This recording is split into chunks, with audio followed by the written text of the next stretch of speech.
Good morning everyone.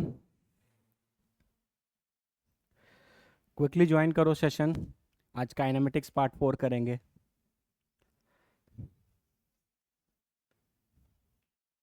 Audio video clear है क्या?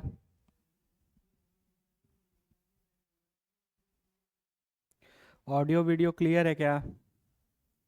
Good morning, good morning, good morning Khushi, good morning Shreya, good morning Raghunath, good morning Avinash, good morning विश्वास।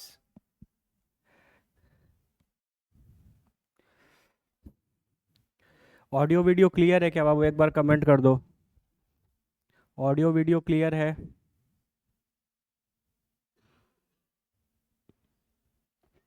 Okay. तो अभी तक आपने काइनेमेटिक्स में डिस्टेंस, डिस्प्लेसमेंट, वेलोसिटी और एक्सेलरेशन, ये चारों फिजिकल क्वांटिटीज जो हमारे पूरे काइनेमेटिक्स के लिए बहुत इंपॉर्टेंट हैं, उसको आपने कवर कर लिया।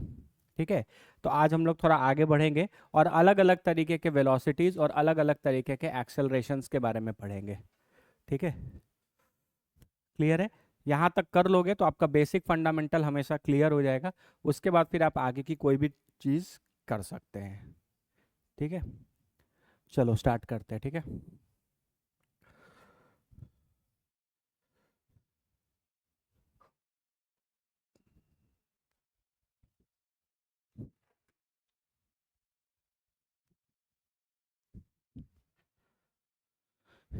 ठीक है।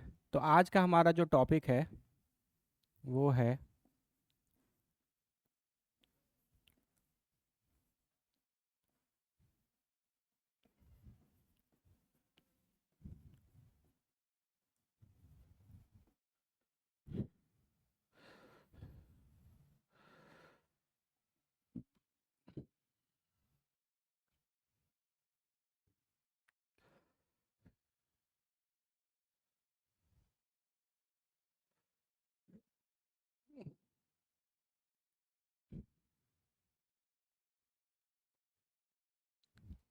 Average and instantaneous behaviour. ठीक है।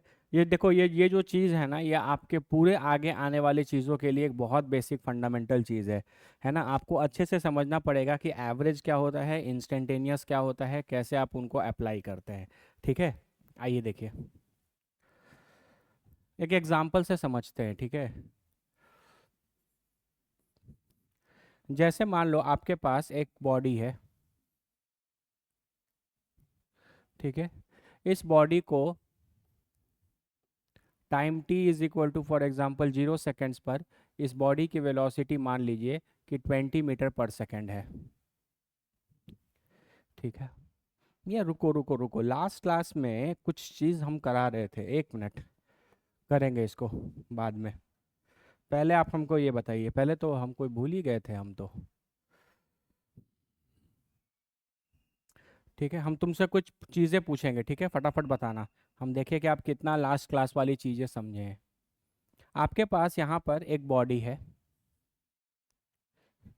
ये बॉडी इधर मूव कर रहा था 20 मीटर पर सेकेंड के वेलोसिटी से। ठीक है। और आप गए,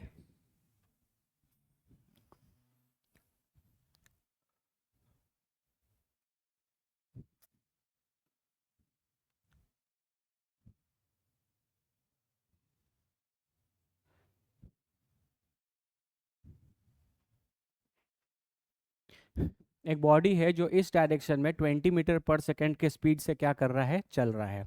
आप गए और आपने इस बॉडी पर एक एक्सटर्नल फोर्स लगाया। एक बार इस डायरेक्शन में, एक बार इस डायरेक्शन में, और एक बार इस डायरेक्शन में। ये है आपका एफ एक्सटर्नल, ये है आपका एफ एक्सटर्नल, और ये है आपका एफ एक्सटर्नल। ठीक है। बताओ क्या क्या सिचुएशंस तुम एक्सपेक्ट कर सकते हो? कमेंट करो। यहाँ पर वेलोसिटी है, यहाँ वेलोसिटी के डायरेक्शन में फोर्स लग रहा है। यहाँ वेलोसिटी के अपोजिट डायरेक्शन में फोर्स लग रहा है। यहाँ पर वेलोसिटी के परपेंडिकुलर डायरेक्शन में फोर्स लग रहा है। तुम लोग भी बोल सकते हो, बोलो, कोई दिक्कत नहीं।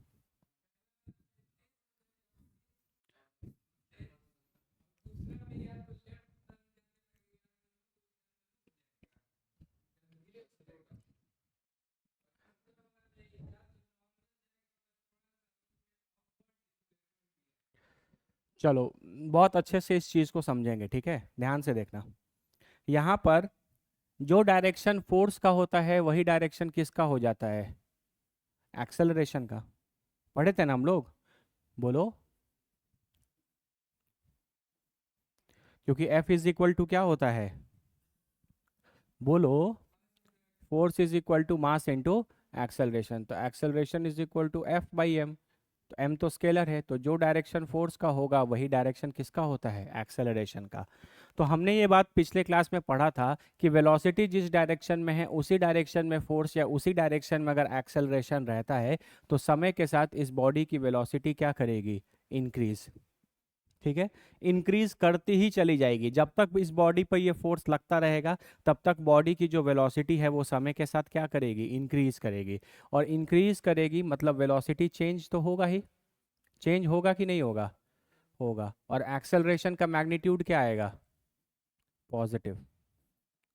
एक्सेलरेशन के मैग्नीट्यूड को आप क्या लिखेंगे, वैसे भी आप क्या लिखेंगे, पॉजिटिव, क्योंकि वेलोसिटी का जो मैग्नीट्यूड है वो इंक्रीज कर रहा है। कोई दिक्कत, ठीक है। तो जब तक इस बॉडी पर ये फोर्स लगता रहेगा तब तक ये बॉडी कंटिन्यूअसली अपनी वेलोसिटी को क्या करता रहेगा, इंक्रीज करता रहेगा। कोई दिक्कत नहीं। इस केस में बताओ,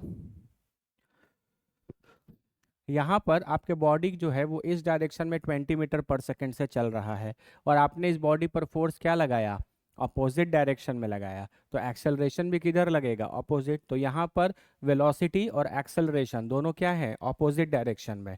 तो समय के साथ इस बॉडी की वेलोसिटी क्या होगी, डिक्रीज करेगी।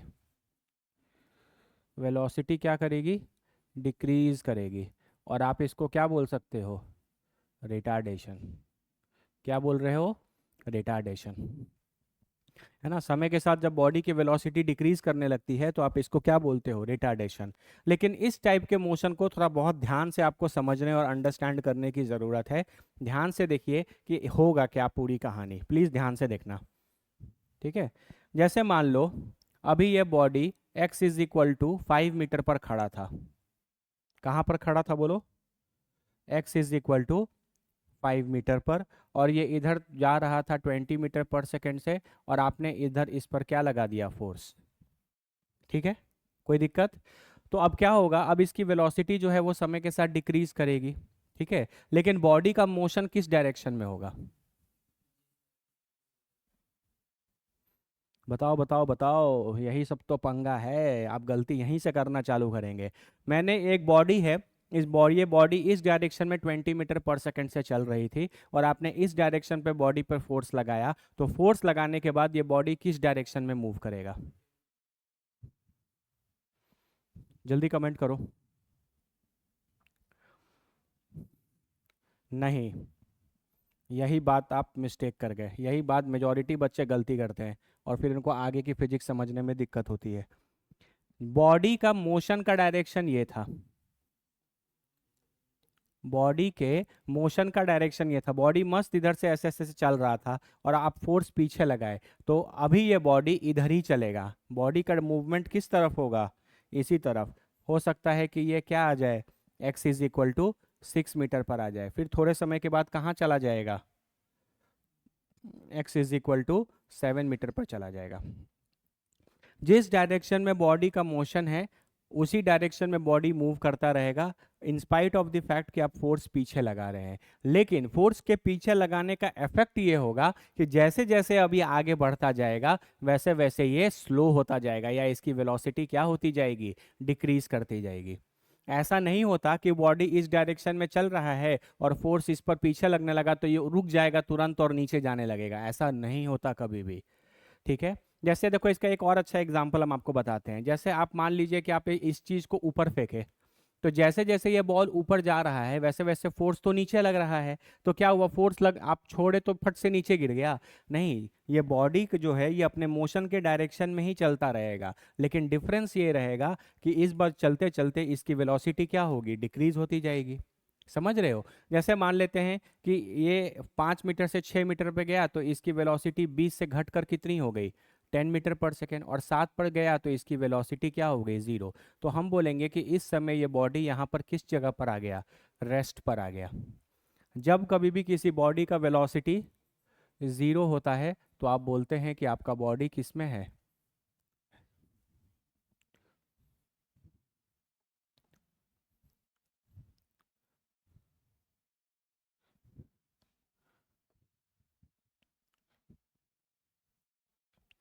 तो ये फंडामेंटली याद रखना, अगर वेलोसिटी जीरो हो गया तो आपका बॉडी क्या हो गया, रेस्ट में। प्लीज इस तरीके के मोशन को ध्यान से समझने की कोशिश करिए, बहुत बार आपको ये मोशन मिलने वाला है आपके सिलेबस में।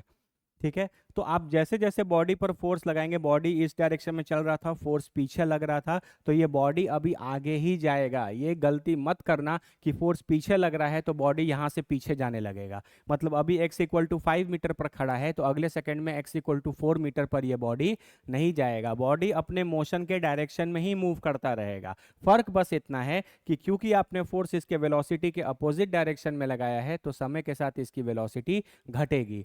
तो x इक्वल टू 5 से जब ये x इक्वल टू 6 पर जाएगा तो x इक्वल टू 6 पर जो इसकी वेलोसिटी होगी वो x इक्वल टू 5 से कम होगी। x इक्वल टू 6 से x इक्वल टू 7 पर जब जाएगा तो 7 मीटर पर जो वेलोसिटी होगी वो 6 से क्या होगी, कम, क्योंकि फोर्स जो है वो वेलोसिटी के अपोजिट डायरेक्शन में लग रहा है, आपके मोशन के अपोजिट डायरेक्शन में लग रहा है। बात समझ में आया? अभी भी कहानी खत्म नहीं हुई है।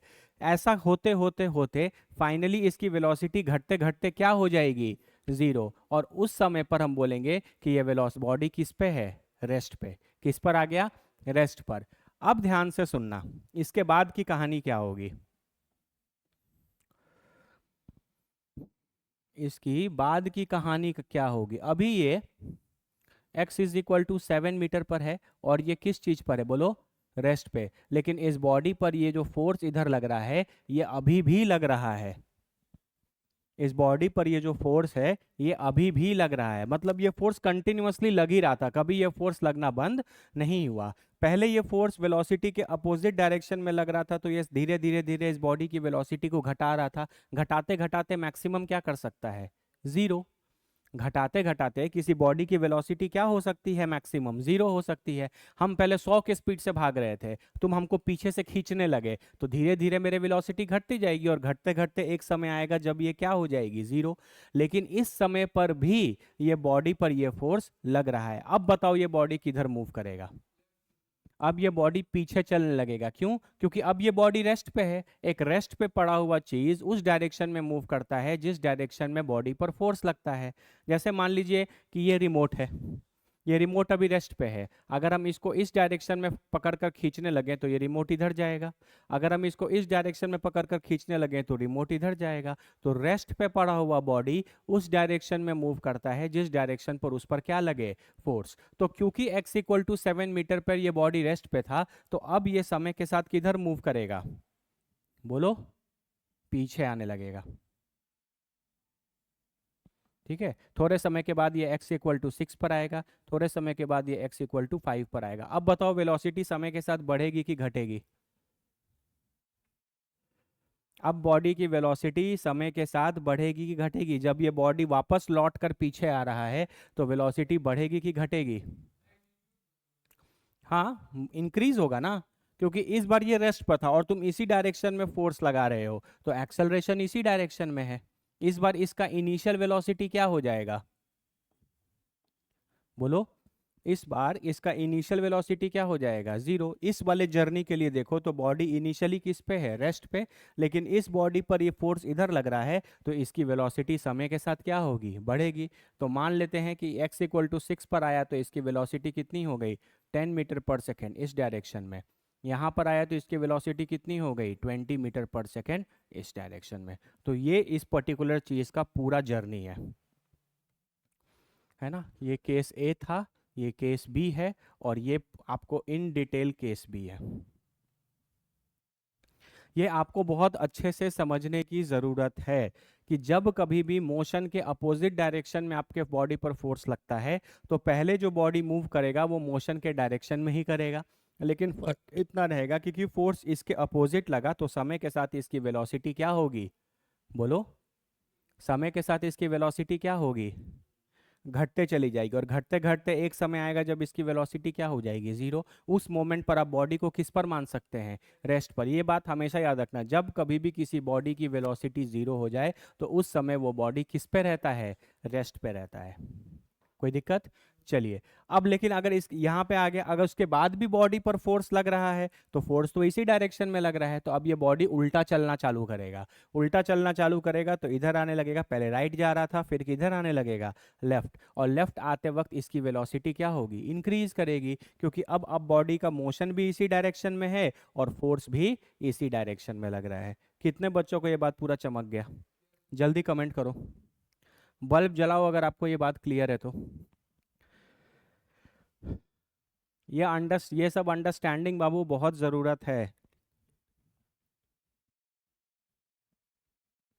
या रहने दो, एक ही बार लिख लेना, समझो अभी, नोट्स तो दे ही देंगे ना। जल्दी जल्दी जल्दी कमेंट करो, रघुनाथ, उज्जवल, संजीत,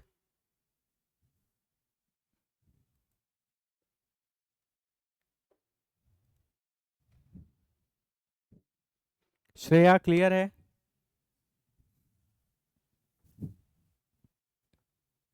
ये संजीत क्लास नहीं करता है और फिर बोलता है कि हमको समझ में नहीं आता है। ये पक्का चमका ना? कोई दिक्कत नहीं है। जैसे देखो, इसका एक और अच्छा एग्जाम्पल देते हैं जो हम लोग बहुत पढ़ेंगे अपने सिलेबस में, है ना। देखना, यहाँ पर एक ग्राउंड है, मान लो दिस इज ग्राउंड। एक बॉल मैंने लिया यहाँ पे,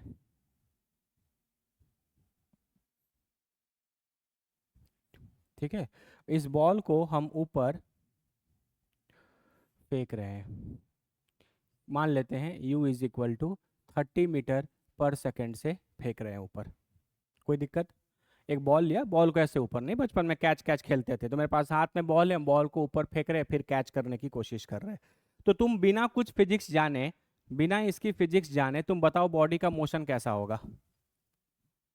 एक बॉल है, एक बॉल अपने हाथ में पकड़ो, कोई भी चीज अपने हाथ में तो रखो और ऐसे ऊपर फेंको, पूरा मोशन बताओ बॉडी का कैसा होगा। तुमको कोई फिजिक्स नहीं आता, बस जो दिख रहा है वो बोलो।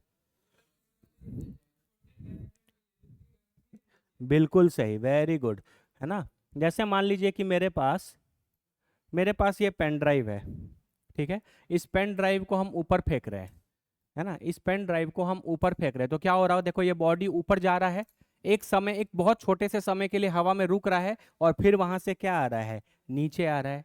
यही दिख रहा है ना आपको, देखिए हर ऊपर फेंका हुआ चीज वापस नीचे तो आता ही है।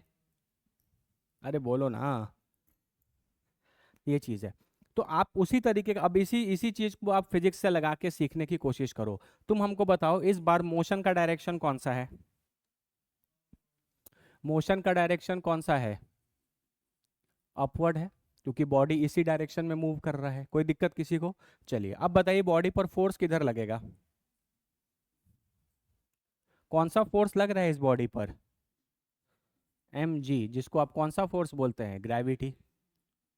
तो बॉडी पर एक्सेलरेशन भी किधर लगेगा, जिस डायरेक्शन में फोर्स लगता है उसी डायरेक्शन में क्या लगता है, एक्सेलरेशन। यहां तक किसी को कोई दिक्कत है तो बोलो, पक्का?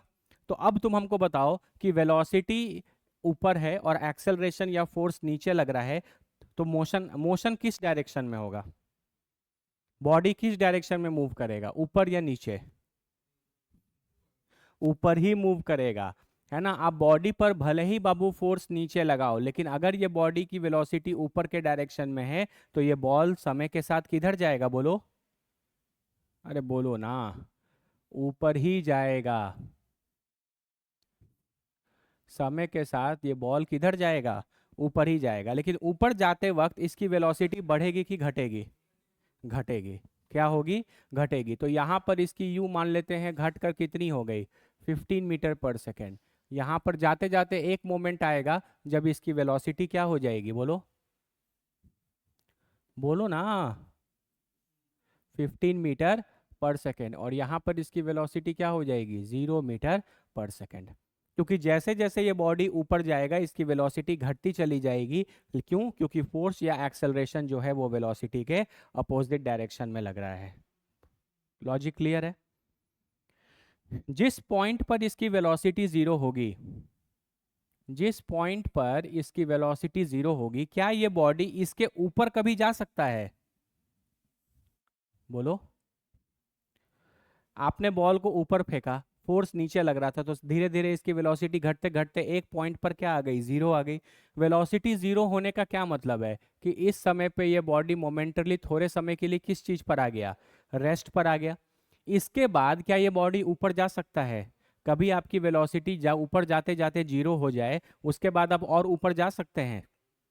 नहीं जा सकते। तो इसीलिए आप इस चीज को बोलोगे maximum height, maximum height attend by the body. इसको आप बोलोगे maximum height attend by the body. ठीक है, ये आपका मोशन कैसा है, अपवर्ड मोशन है। क्या जब बॉडी यहां पे रुक जाएगा तो ग्रेविटी लगना बंद हो जाएगा? अर्थ गायब हो जाएगा नीचे से, अर्थ उसको खींचना बंद कर देगा कि ग्रेविटी तो फिर भी लगेगा। इसके बाद का मोशन कैसा होगा? इसके बाद का मोशन कैसा होगा? यहाँ पे अब अब इस वाले जर्नी के बारे में सोचोगे तो ये ग्राउंड है मान लो आपका। ठीक है, तो यहाँ पर थोड़े समय के लिए इसकी वेलोसिटी अब कितनी हो गई, जीरो। अब इस बॉडी पर फोर्स कितना लग रहा है, नीचे लग रहा है फोर्स, एम इंटू जी के बराबर। अब बताओ बॉडी किधर मूव करेगा, ऊपर या नीचे? अब ये बॉडी रेस्ट पे है, तो रुकी हुई चीज पे फोर्स नीचे लगाओगे तो जाहिर सा बात है ये नीचे ही आएगा। तो अब इस बॉडी की जो वेलोसिटी है वो नीचे के डायरेक्शन में होगा और फाइनली कहाँ आ जाएगा, ग्राउंड पर। अरे बोलो ना। ठीक है, कितनी क्या वेलोसिटी यहाँ पे क्या होगी, इंक्रीज करती जाएगी, यहाँ पे, यहाँ और इंक्रीज करेगी और यहाँ और इंक्रीज करती जाएगी। क्यों इंक्रीज करती जाएगी? क्योंकि फोर्स और मोशन दोनों सेम डायरेक्शन में है। बस इतना हमको समझाना था और मैंने आपको समझा दिया। ये वाला जो केस है ये बड़ा सिंपल होता है ना। मोशन भी उसी डायरेक्शन में था, बॉडी भी उसी डायरेक्शन में मूव कर रहा था और फोर्स भी आपने उसी डायरेक्शन में लगा दिया। ठीक है, तो इस केस में जीवन भर जब तक ये बॉडी पर ये फोर्स लगा हुआ है, ये बॉडी इसी डायरेक्शन में चलता जाएगा और इसकी वेलोसिटी इंक्रीज ही करती जाएगी जब तक आप इस बॉडी पर ये फोर्स लगाए हुए हैं। लेकिन जैसे ही बॉडी इस डायरेक्शन में मूव कर रहा था और आपने फोर्स अपोजिट डायरेक्शन में लगा दिया, तो यहाँ पर इस तरीके का मोशन होगा। पहले बॉडी हमेशा याद रखना वेलोसिटी के डायरेक्शन में ही मूव करता है। अगर वेलोसिटी इस डायरेक्शन में है तो आप फोर्स भले ही पीछे लगा दो, 1,00,000 न्यूटन का भी फोर्स लगा दोगे ना, 1,00,000 न्यूटन का भी पीछे फोर्स लगा दोगे, तो ऐसा नहीं है कि ये बॉडी बस यहीं से पीछे चलने लगेगा। वो थोड़ा तो आगे जाएगा और आगे जैसे जैसे जाते जाएगा वैसे वैसे वेलोसिटी क्या होती जाएगी, डिक्रीज करती जाएगी। क्यों? क्योंकि वेलोसिटी और फोर्स दोनों क्या हैं, अपोजिट डायरेक्शन में है। लॉजिक क्लियर है? उसके बाद एक समय पर आएगा जब इस बॉडी की वेलोसिटी घटते घटते क्या हो जाएगी, जीरो। उस समय ये बॉडी थोड़े समय के लिए किस चीज पे रहेगा, रेस्ट पे। और फिर अगर आप इस बॉडी पर फिर भी फोर्स अगर यहाँ पे पीछे लग ही रहा है, कभी भी लगा हुआ है, तो ये बॉडी वापस उल्टा चलना चालू करेगा और फिर इस डायरेक्शन में इसकी वेलोसिटी क्या होगी, बढ़ती चली जाएगी, क्योंकि फोर्स भी इसी डायरेक्शन में लग रहा है और मोशन भी इसी डायरेक्शन में है। ठीक है, इसका सबसे अच्छा एग्जाम्पल और सबसे कॉमन एग्जाम्पल ये चीज़ है ना। इस चीज़ को हम लोग फुल डिटेल में आगे पढ़ेंगे वन डायमेंशनल मोशन में, है ना। मोस्टली हम लोग अगले क्लास में या एक दो क्लास के बाद ये टॉपिक स्टार्ट करेंगे और इस पर हम लोग बहुत सारे न्यूमेरिकल्स भी बनाएंगे और बहुत सारी चीज़ों करेंगे। लेकिन आपको ये अंडरस्टैंडिंग बेटर क्लियर होनी चाहिए। कितने लोग को चमका, ये जल्दी बल्ब जलाओ। हाँ, क्या फेवरेट, क्यों?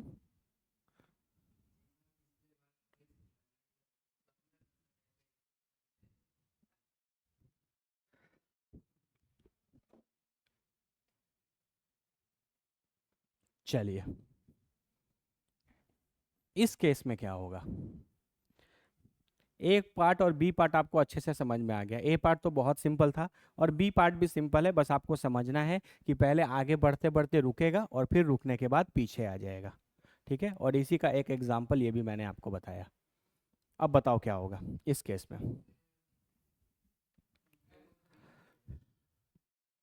इस केस में क्या होगा, कमेंट करो, ये बहुत अच्छा है, थोड़ा सोचो। नहीं, कुछ बच्चों का कहना है कि एंगल पर चला जाएगा, ऐसा नहीं होगा, बिल्कुल नहीं होगा,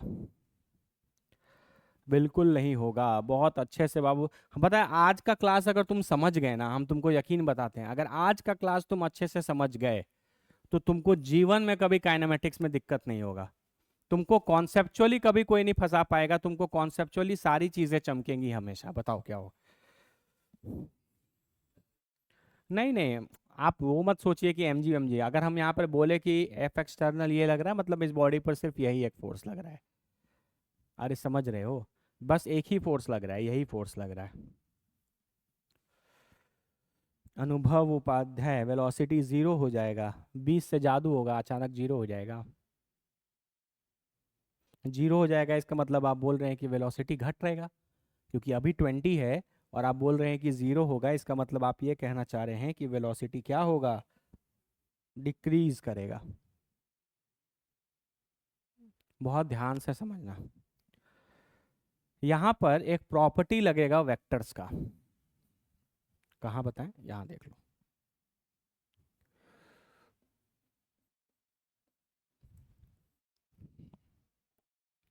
बाबू ध्यान से सुनना मेरी बातें। मैंने एक वेक्टर ए इधर दिखाया और एक वेक्टर बी इधर दिखाया। ये है वेक्टर ए और ये है वेक्टर बी। ये मेरे पास दो अलग अलग इंडिपेंडेंट वेक्टर्स हैं। क्या हैं? अलग अलग वेक्टर। ठीक है, ये ए वेक्टर है और ये बी वेक्टर है, और ये दोनों आपस के बीच का एंगल इनका क्या है? 90 डिग्री। मतलब ये दोनों वेक्टर्स आपस में कैसे हैं? परपेंडिकुलर।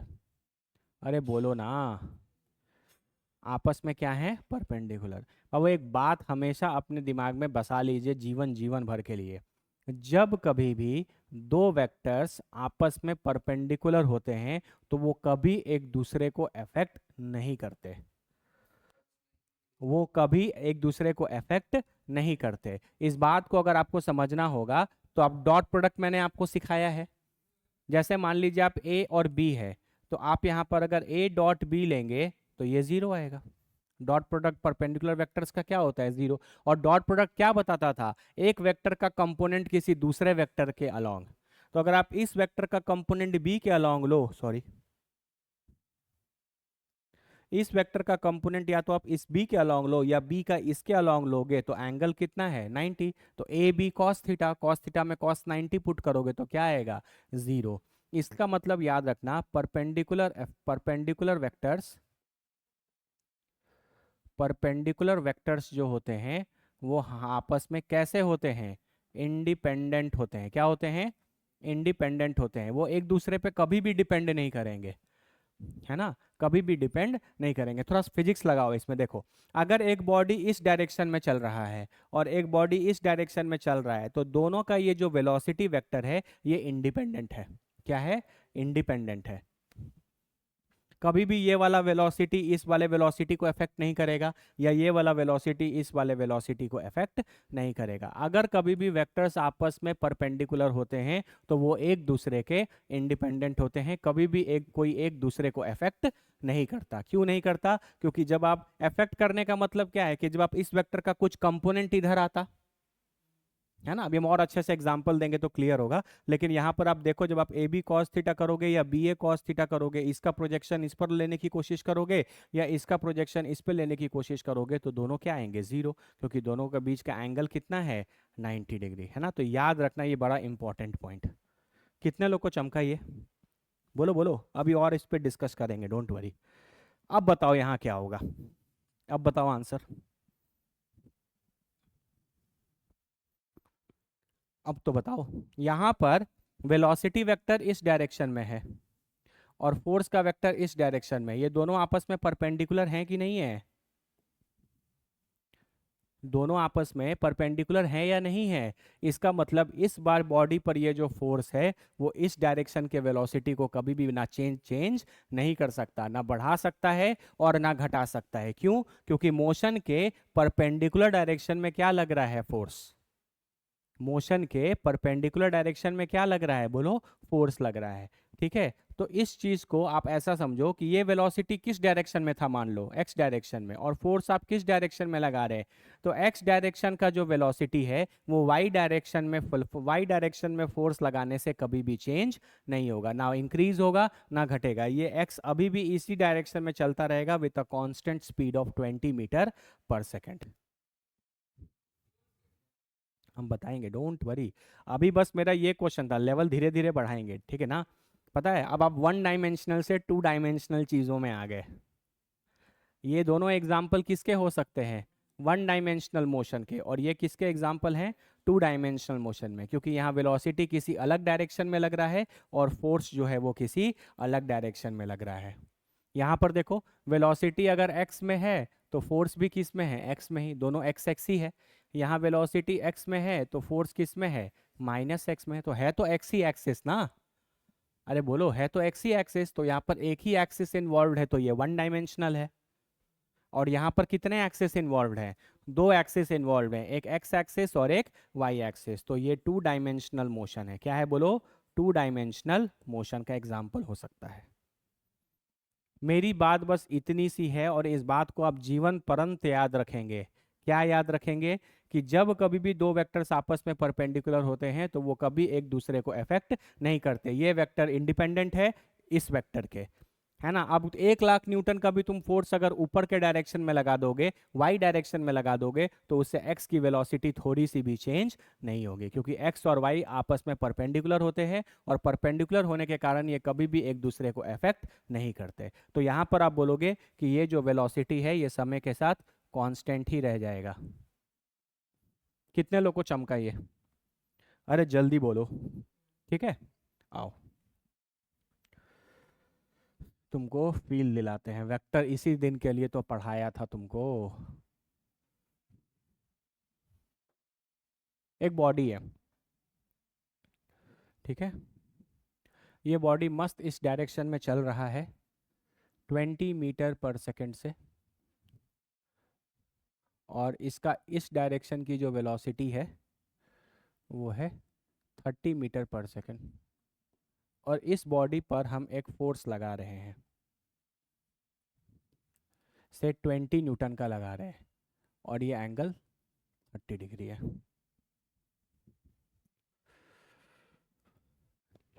ठीक है, अरे बोलो, ठीक है, समझ में आ रहा है।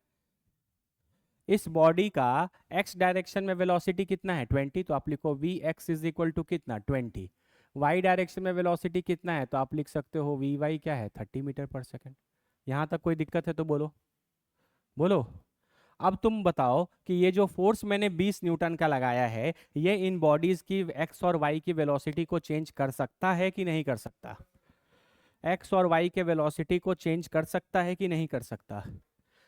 क्या ये ग्रीन वाला फोर्स इस येलो वाले वेक्टर के परपेंडिकुलर है, क्या ये ग्रीन वाला फोर्स येलो वाले इस वेलोसिटी वेक्टर के परपेंडिकुलर है, नहीं, मतलब ये इसको चेंज करेगा। क्या ये ग्रीन वाला वेक्टर इस ऑरेंज वाले वेक्टर के परपेंडिकुलर है, नहीं, ये ग्रीन वाला वेक्टर इस ऑरेंज वाले वेलोसिटी वेक्टर के परपेंडिकुलर है या नहीं, नहीं है, इसका मतलब ये चेंज करेगा। कैसे चेंज करेगा, मैंने आपको कंपोनेंट लेना सिखाया है।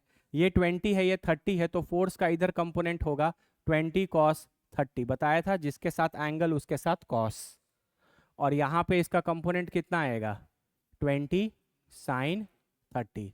बोलो, क्लियर हो गया। इसका मतलब अब आप इसी क्वेश्चन को ऐसे समझ सकते हैं,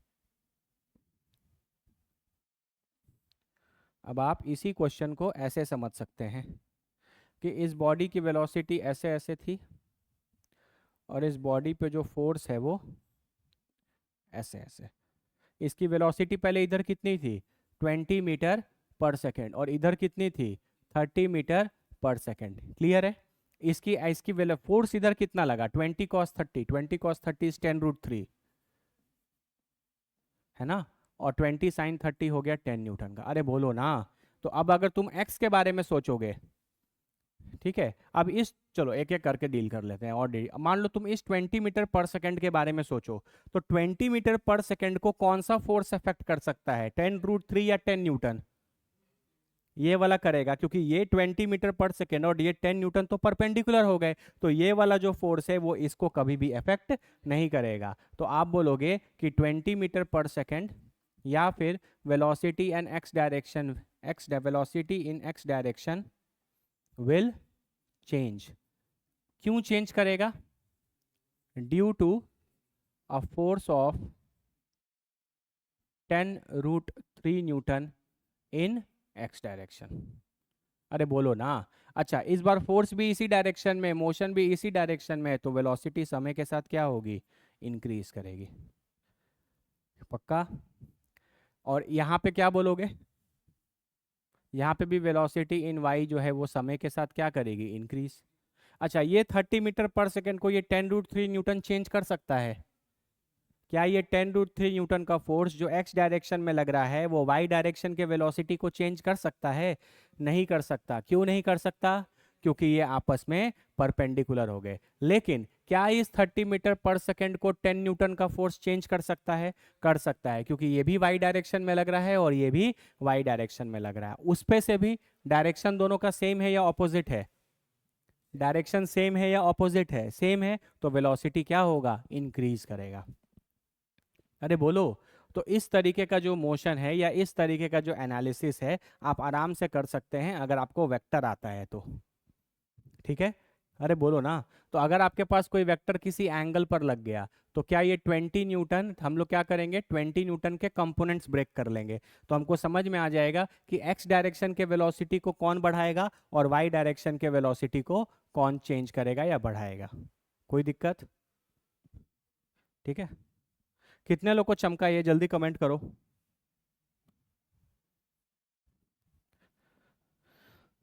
कितने लोग को चमक गया? जल्दी बताओ।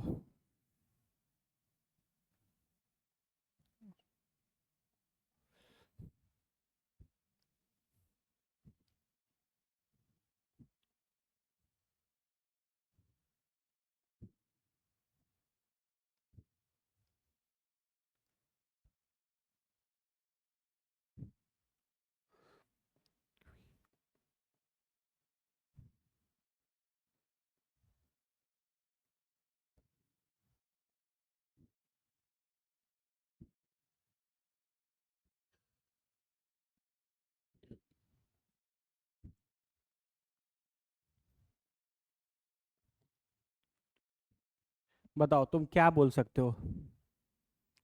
एक बॉडी है जिसकी एक्स की वेलोसिटी 10 मीटर पर सेकंड है और वाई की वेलोसिटी कितनी है? 20 मीटर पर सेकंड। और इस बॉडी पर इस डायरेक्शन में 20 न्यूटन का फोर्स लग रहा है एट एन एंगल ऑफ कितना? 45 डिग्री। हेलो? नहीं है विश्वास है, पढ़ रहा है, 11 बजे छुट्टी हुआ।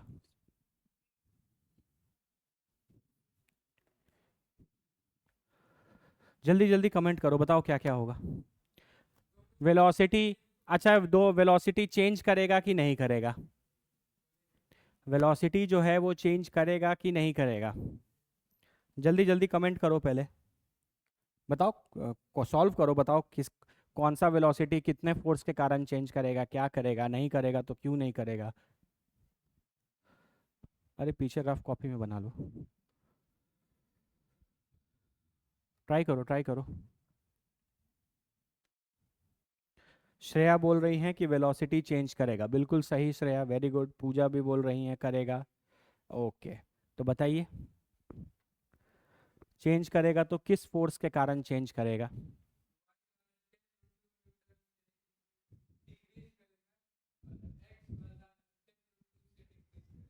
Very good.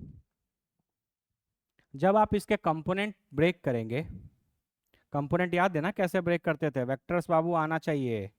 वेक्टर ही नहीं आएगा तो क्या आएगा बताइए? कैसे करते थे? यहाँ से टिप से परपेंडिकुलर गिरा दिया करते थे, नहीं? अरे बोलो। फिर ये लेंथ कितना हो जाएगा? 20 cos 45। और ये कितना हो जाएगा? 20 sin 45। इसका डायरेक्शन ऐसे और इसका डायरेक्शन ऐसे।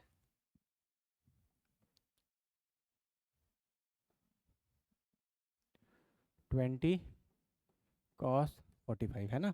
क्योंकि ये जो वेक्टर है ऐसा, इसका कंपोनेंट एक इधर आएगा ऐसे और एक नीचे आएगा ऐसे। दिस इस डायरेक्शन में, इस डायरेक्शन में, ठीक है।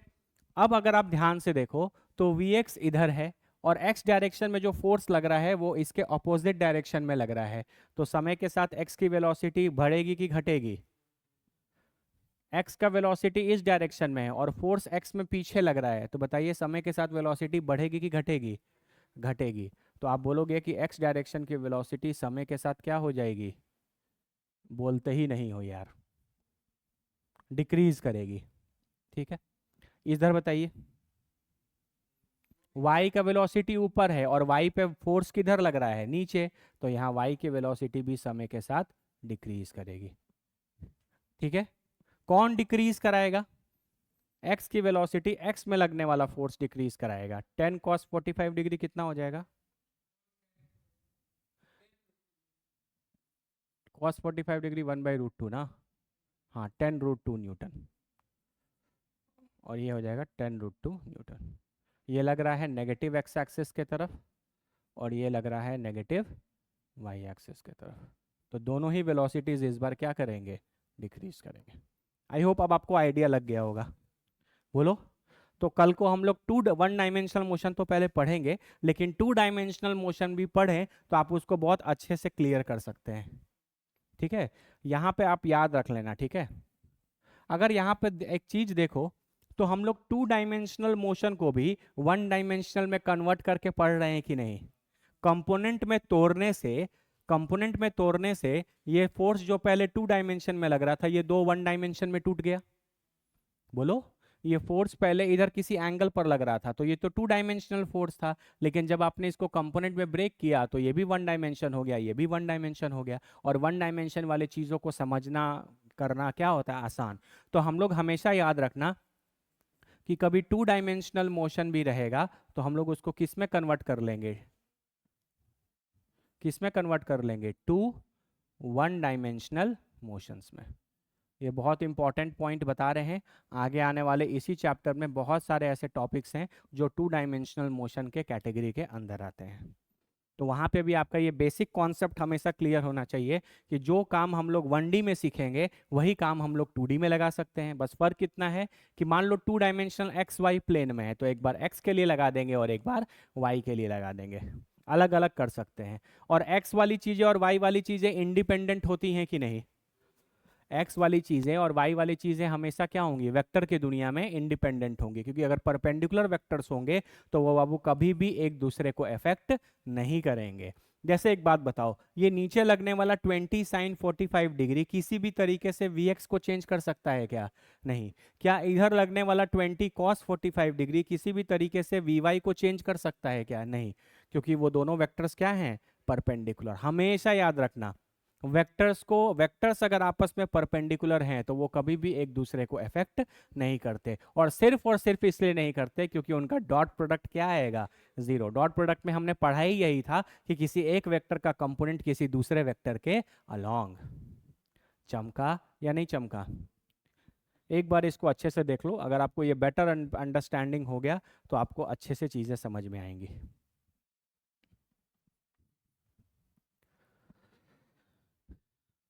कोई दिक्कत? चलो हम एक और चीज पूछते हैं तुमसे, ठीक है। यही यही चीज़ है, बस बताना, एक प्रैक्टिस हो जाएगा तुम्हारा।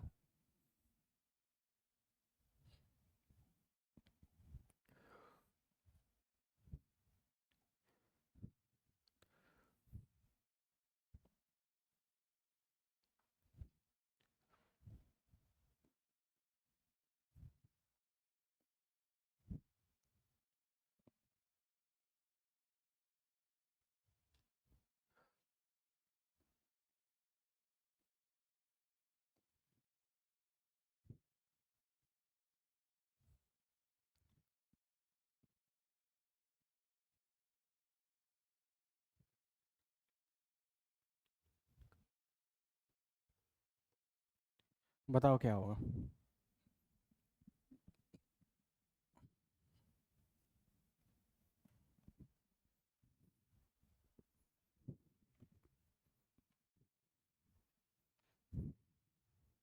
राइट।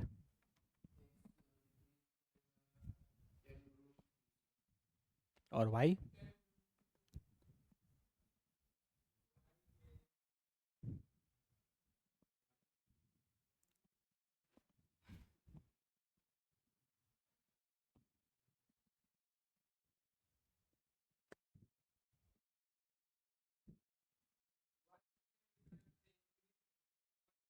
वाई में वेलोसिटी है। बिल्कुल सही, बिल्कुल सही, वेरी गुड विश्वास, वेरी गुड। ठीक है, चलो इसको एनालाइज करते हैं पहले, ठीक है। तो सबसे पहले एनालाइज करने के लिए हम लोग अपने इस टू डायमेंशनल फोर्स को किस में तोड़ेंगे? दो वन डायमेंशन फोर्स में तोड़ लेंगे। तो हम लोग को एनालाइज करना क्या होगा? आसान होगा। तो हम लोग इसको वेक्टर, बताओ वेक्टर इसीलिए सिखाया जाता है। वेक्टर में आप सोचते थे ना कि वेक्टर में कंपोनेंट्स तोड़ना क्यों सीख रहे हैं, है ना? आपको मन में ये एक आइडिया होगा। याद करो, हम आपको वहां पर भी एक एप्लीकेशन बताए थे जब आपको वेक्टर्स पढ़ा रहे थे। अलग अलग वेक्टर देते थे, बोलते थे रिजल्टेंट वेक्टर निकालो। इस टाइप के हमने ढेर सारे क्वेश्चंस वेक्टर में प्रैक्टिस किए हैं। तो वेक्टर के कंपोनेंट्स में ब्रेक करने का सिग्निफिकेंस ही यही होता है कि जब आप कंपोनेंट में ब्रेक करोगे तो आपको हमेशा टू डायमेंशनल चीजें किस में कन्वर्ट होकर मिलेंगी? दो वन डायमेंशनल में कन्वर्ट होकर मिलेंगी। क्लियर है? तो चलो, तो इधर बाबू कौन सा कंपोनेंट आ जाएगा? इधर हो जाएगा 20 cos 60 डिग्री, जो कि कितना हो जाएगा? 10 न्यूटन। और इधर क्या आ जाएगा? 20 sin 60 डिग्री, जो कितना हो जाएगा? 5√3, हाँ सॉरी 10√3, 10√3 न्यूटन। तो पहले हम एक्स डायरेक्शन को देखते हैं। अलग अलग कर सकते हैं, टू एक्स एक्स को अलग ट्रीट कर सकते हैं, वाई को अलग ट्रीट कर सकते हैं, क्योंकि एक्स वाली चीजें कभी वाई को इफेक्ट नहीं करेंगी और वाई वाली चीजें कभी एक्स को इफेक्ट नहीं करेंगी, दोनों इंडिपेंडेंट है। तो एक्स के बारे में सोचा जाए तो वी एक्स इस डायरेक्शन में है और फोर्स किधर लग रहा है? पीछे। कितना? 10√3 न्यूटन। तो बताओ क्या होगा? समय के साथ एक्स की वेलोसिटी घटती चली जाएगी। कोई दिक्कत इसमें किसी को है तो बोलिए। अच्छा, वाई डायरेक्शन के बारे में सोचो, वाई डायरेक्शन के बारे में सोचो। वाई डायरेक्शन में क्या आपके पास क्या ये बॉडी का इनिशियली वाई डायरेक्शन में कोई वेलोसिटी है? नहीं, ये बॉडी मस्त सिर्फ इसी एक्स डायरेक्शन में चल रहा था। लेकिन आपने जब इस बॉडी पर फोर्स लगाया तो फोर्स तो वाई डायरेक्शन में लगा ना। इसका मतलब एक्सेलरेशन तो वाई डायरेक्शन में आएगा। फोर्स लग रहा है वाई डायरेक्शन में, कितने न्यूटन का? 10 न्यूटन का। मान लेते हैं इस बॉडी की जो मास है वो 5 kg है, तो force is equal to M A किया जा सकता है। अरे बोलो। तो फोर्स हो गया 10, मास हो गया 5 इंटू ए। तो इस बॉडी पर वाई डायरेक्शन में एक्सेलरेशन कितना हो गया? 2 मीटर पर सेकेंड स्क्वायर। इसमें किसी को कोई दिक्कत? इसका मतलब इस बॉडी पर, ये बॉडी पहले वाई डायरेक्शन के हिसाब से किस में था? रेस्ट में। वाई डायरेक्शन के हिसाब से इसके पास कोई पहले वेलोसिटी थी? नहीं। लेकिन आपने इस बॉडी पर फोर्स लगाया कि नहीं लगाया? लगाया। और एक्सेलरेशन आया, कितने का आया? 2 मीटर पर सेकेंड स्क्वायर का आया। तो ये भले ही वाई डायरेक्शन में पहले इसके पास वेलोसिटी नहीं थी, लेकिन फोर्स लगने के बाद, क्योंकि वाई डायरेक्शन में एक फोर्स लगेगा, अभी हम आपको थोड़ी देर पहले बताए थे, कोई चीज अगर रेस्ट पे हो तो वो किस डायरेक्शन में मूव करेगा? जिस डायरेक्शन पे उस पे फोर्स लगेगा। तो अभी वाई के डायरेक्शन में फोर्स ऊपर लगने लगा कि नहीं लगने? इसका मतलब यहाँ पे वाई की वेलोसिटी समय के साथ क्या होगी? इंक्रीज। इनिशियली किस पे था? इनिशियली वी वाई क्या था? जीरो। इनिशियली वाई डायरेक्शन में किस पे था? रेस्ट में। लेकिन किसी लेटर टाइम टी पर वी वाई जो है वो जीरो नहीं होगा, और वो समय के साथ क्या होगा? बढ़ता चला जाएगा। बताओ कितने लोग को चमक गया ये? अरे बोलो ना, अभी तो हम आपको सिखा कर आए थे ये पहले।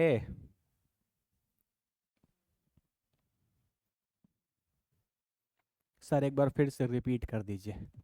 बाबू देखो, एक्स का तो सीन क्लियर था। एक्स में वेलोसिटी भी था और पीछे फोर्स भी लग रहा था, दोनों अपोजिट थे, तो आपने बोला एक्स की वेलोसिटी डिक्रीज करेगी। ठीक है। लेकिन क्या इस बॉडी के पास कोई वाई डायरेक्शन में वेलोसिटी पहले से थी? क्या ये बॉडी वाई डायरेक्शन में किसी वेलोसिटी से चल रहा था? नहीं चल रहा था, क्योंकि क्वेश्चन में सिर्फ एक्स की ही वेलोसिटी दी गई थी। तो मेरा ये सवाल है कि इस फोर्स के लगने के बाद क्या वेलोसिटी वाई डायरेक्शन में फिर भी जीरो रहेगी? बोलो, हम ये क्वेश्चन अगर तुमसे पूछे कि अगर इस फोर्स के लगने के बाद, पहले तो वाई में कोई वेलोसिटी नहीं है क्योंकि वेलोसिटी दिया ही नहीं है, तो हम वाई में इनिशियल वेलोसिटी क्या मान सकते हैं? जीरो। क्लियर है? लेकिन मैंने इस बॉडी पे जब ये फोर्स लगा दिया तो फोर्स लगने के बाद भी क्या वाई की वेलोसिटी जीरो ही रहेगी? नहीं रहेगी। क्यों? क्योंकि जब आप इसका एक कंपोनेंट देखोगे तो आपको वाई डायरेक्शन में एक फोर्स दिखेगा 10 न्यूटन का, जिसके कारण वाई डायरेक्शन में एक एक्सेलरेशन भी आएगा 2 मीटर पर सेकेंड स्क्वायर का। और एक्सेलरेशन के आने का मतलब क्या होता है? वेलोसिटी का चेंज होना। और देखो यहाँ प्लस आ रहा है या माइनस आ रहा है, इसका मतलब वेलोसिटी बढ़ेगा। इसका मतलब वाई डायरेक्शन में भी इसकी जो वेलोसिटी है वो क्या होती जाएगी? इंक्रीज करती चली जाएगी। और हर सेकंड कितने से इंक्रीज होगी? 2 मीटर पर सेकेंड से। मैंने लास्ट क्लास में आपको बताया था कि आप इसको लिखिए ऐसे, लेकिन पढ़िए कैसे? ऐसे। अरे बोलो ना। इसका मतलब हर हर सेकंड वाई डायरेक्शन में इसकी वेलोसिटी कितने से बढ़ती जाएगी? 2 मीटर पर सेकेंड से। Time T is equal to पे 0 पे था, तो time T is equal to 1 second पे 2 हो जाएगा, फिर 2 पे 4 हो जाएगा, फिर 3 पे 6 हो जाएगा, फिर 4 पे 8 हो जाएगा। कितने लोग को चमका? हाँ हाँ, ये क्वेश्चन में हम तुमको दे रहे हैं बस थोड़ा समझाने के लिए। न्यूमेरिकल डेटा रहता है तो समझ में ज़्यादा बेटर आता है ना? आपके पास कोई न्यूमेरिकल डेटा रहता है 5 10 20 लिखते हैं तो थोड़ा पिक्चर क्लियर होता है, इसीलिए डेटा दिया है। और कोई कितने लोग को चमक गया ये? ठीक है, इसका मतलब ऐसा है कि अगर कोई चीज़ पहले रेस्ट पे है, ठीक है, और उस पर आपने फोर्स लगा दिया बाद में, तो वो बॉडी क्या हो जाएगा? मोशन में आ जाएगा। अरे बोलो यार, क्लियर है क्या? चलो हमको ये बताना थोड़ा, ठीक है, लास्ट देखते हैं तुम कितना समझे।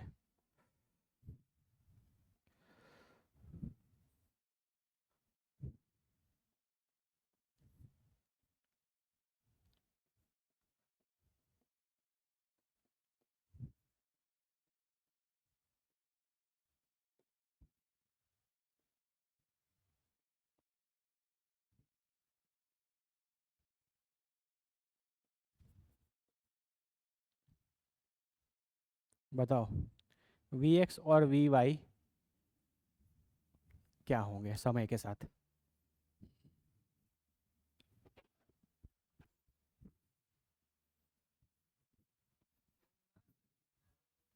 मास का जरूरत ही नहीं, बस इतना बता, मास आपको तब चाहिए जब आप कैलकुलेट करना चाहें, तो वो हम लोग सीखेंगे आगे।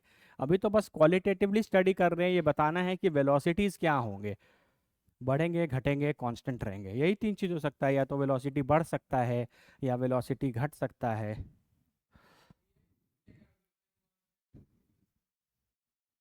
नहीं नहीं नहीं नहीं, आप ये मत समझो, ये ये फोर्स है, ये जो मैंने ग्रीन डॉट दिखाया है ना, वही फोर्स है। और हर बार ऑब्जेक्ट पे ही फोर्स लगता है। नहीं नहीं नहीं नहीं नहीं।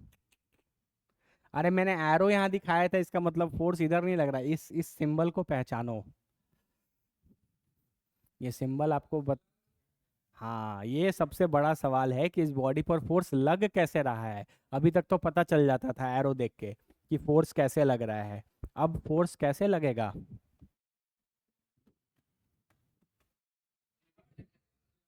Exactly, third dimension.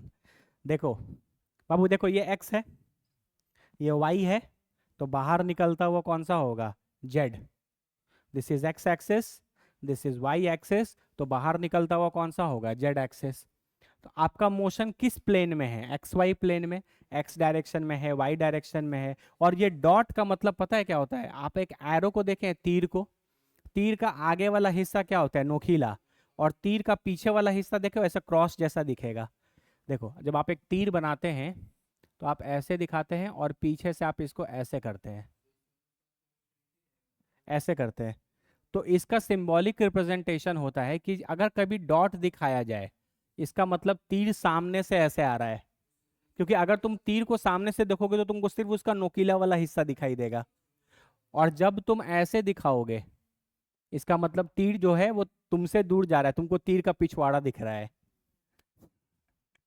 ऐसे कहीं सिंबल बना रहे मतलब तुमको तीर का पिछवाड़ा दिख रहा है, और ऐसे कहीं सिंबल बना रहे तो मतलब तीर का तुमको आगे दिख रहा है।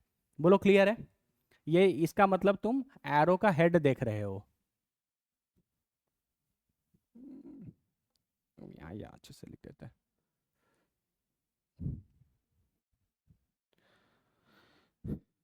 इसका मतलब है कि तुम एरो का क्या देख रहे हो?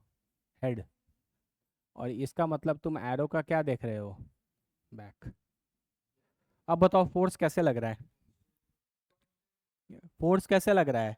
ये आउट ऑफ द प्लेन है, इसका मतलब फोर्स जो है वो यहां से ऐसे बाहर आ रहा है, आउट ऑफ द प्लेन। इसका मतलब होता है आउट ऑफ द प्लेन, और इसका मतलब होता है into the plane. Out of the plane और इसका मतलब होता है इन टू द प्लेन। चमका क्या? तो यहां से जो चीजें ऐसे बाहर निकल कर आएंगी, यानी ऐसे आ रहा है, तो ये जो फोर्स लग रहा है ये एक्स और वाई दोनों के परपेंडिकुलर है कि नहीं? तो एक्स भी चेंज नहीं होगा और ना वाई चेंज होगा, तो एक्स और वाई आपके दोनों क्या हैं? कांस्टेंट। ठीक है, क्योंकि इस बार जो फोर्स लग रहा है वो किस डायरेक्शन में लग रहा है? जेड डायरेक्शन में। अरे बोलो ना।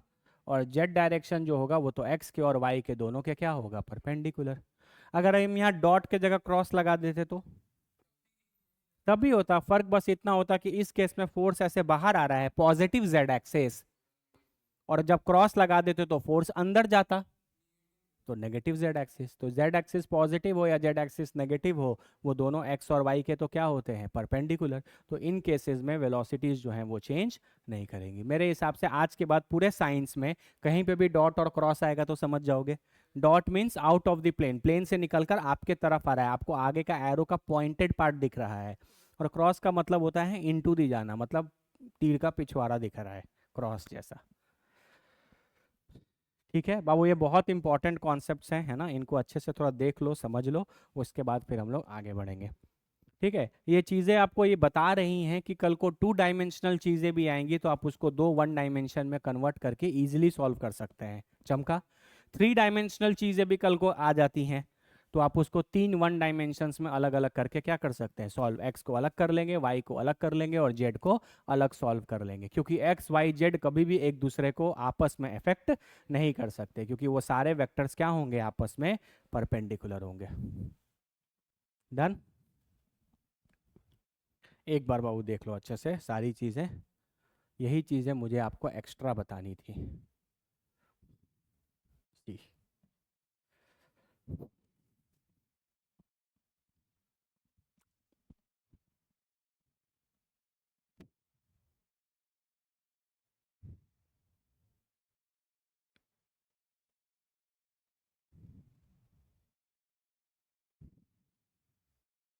देखो, जो बच्चे सीरियसली पढ़ेंगे ना, जो बच्चे जो भी हम तुमको बता रहे हैं, अगर आप उसको ब्लाइंडली फॉलो करोगे ट्रस्ट के साथ, तुमको आगे आने वाले समय में इतना मजा आएगा ना, तुमको एहसास होगा इस बात का कि जो चीज़ें आज से 4 महीने पहले पढ़े थे उनका यूज़ कहाँ करना है ना। स्टार्टिंग में क्या होता है ना, जब बच्चों को वेक्टर्स पढ़ाया जाता है और बेसिक बेसिक चीज़ें पढ़ाई जाती है, तो उनको इस बात का एहसास नहीं रहता कि ये चीज़ें कितनी इंपॉर्टेंट है ना। लेकिन आज आपको थोड़ा बहुत अंदाजा लग रहा होगा कि एक छोटा सा कंपोनेंट ऑफ अ वेक्टर जो हम लोग लगभग एक क्लास में पढ़े थे, है ना, क्वेश्चन वोश्चन लेके 1 से 2 क्लास में कंप्लीट किए थे, वो आपको बड़े बड़े क्वेश्चंस को समझने में कितना हेल्पफुल है। हाँ, अब तुम फिजिक्स में तो बाबू ऐसा ही होगा, अगर तुम काइनेमेटिक्स अच्छे से पढ़ोगे तो ही तुमको आगे वाले चैप्टर समझ में आएंगे। फिजिक्स में एटलीस्ट जब तक आप मैकेनिक्स पढ़ेंगे, पूरा ये साल लगभग 2025, पूरा ये साल मैकेनिक्स ही चलेगा, है ना, तो पूरे ये साल में जितने भी चैप्टर्स आएंगे वो सब पीछे वाले से कनेक्टेड है। अगर आपको काइनेमेटिक्स नहीं आएगा तो आपको न्यूटन लॉ नहीं आएगा, आपको न्यूटन लॉ नहीं आएगा तो आप सर्कुलर मोशन फ्रिक्शन नहीं पढ़ पाएंगे, वो दोनों नहीं आएगा तो आपको वर्क पावर एनर्जी नहीं आएगा, वर्क पावर एनर्जी नहीं आएगा तो आपको सेंटर ऑफ मास में दिक्कत होगा। सारी चीजें इंटरलिंक्ड है। मैकेनिक्स या तो पूरा आता है और या नहीं तो कुछ नहीं आता है, छोड़ छोड़ के पढ़ाई नहीं होता यहाँ पर। इसलिए हर एक चीज जो फिजिक्स में खासकर आपको पढ़ाया जाए उसको कॉन्सेप्चुअली बहुत स्ट्रांग रखिए। कभी भी कोई दिक्कत होता है तो पूछिए, नहीं तो फिर बिंदास जिंगल आला हु करते रहिए। क्या विश्वास? ठीक है, चलो, तो ये चीज हमको बताना था। अब हम लोग चल सकते हैं अपने एवरेज और इंस्टेंटेनियस वाली चीज़ों पर। फटाफट इनको भी देख लिया जाए।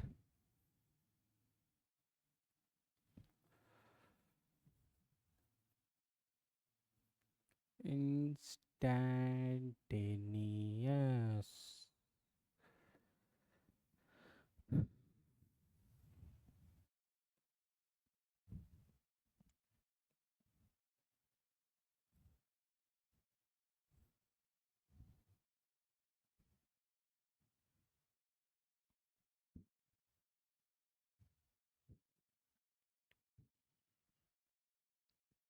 ठीक है, आओ।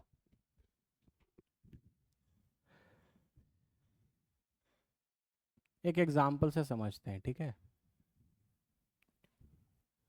आपके पास एक बॉडी है, मस्त स्ट्रेट लाइन में चल रहा था। इस बॉडी की जो वेलोसिटी है वो time t is equal to 0 पर मान लेते हैं कुछ 20 मीटर पर सेकेंड है इस डायरेक्शन में। और कुछ समय के बाद, for example t is equal to 10 seconds पे, 10 सेकेंड के बाद इस बॉडी की वेलोसिटी इसी डायरेक्शन में हो गई से 50 मीटर पर सेकेंड। सिंपल सा क्वेश्चन, एकदम सिंपल। एक बॉडी था, अभी चलना चालू किया था, time t is equal to 0 का मतलब हमेशा इनिशियल है ना। Time t is equal to 0 को आप हमेशा कैसा पॉइंट मान सकते हैं, इनिशियल पॉइंट मान सकते हैं। तो इनिशियली जब बॉडी चलना चालू किया तो कितने के स्पीड से चला, 20 मीटर पर सेकंड से, ठीक है। और कुछ समय के बाद 10 सेकंड तक वो मोशन में था। 10 सेकंड के बाद सीधा फाइनल, ये आपको फाइनल सिचुएशन है और ये आपका इनिशियल सिचुएशन है। बीच में क्या हो रहा है उसका इंफॉर्मेशन आपके पास नहीं है। बीच में क्या हो रहा है इसका इंफॉर्मेशन आपके पास नहीं है। A body was travelling with a velocity of 20 metre per second initially and after 10 seconds the body of the velocity of the body is 50 metre per second, है ना। बस आपको इतना इंफॉर्मेशन दिया गया है और आपसे एक सिंपल सा सवाल पूछा जाए कि बताइए एक्सेलरेशन कितना है। अरे बोलो, एक्सेलरेशन कितना है, एक ही वैल्यू फाइंड आउट करो।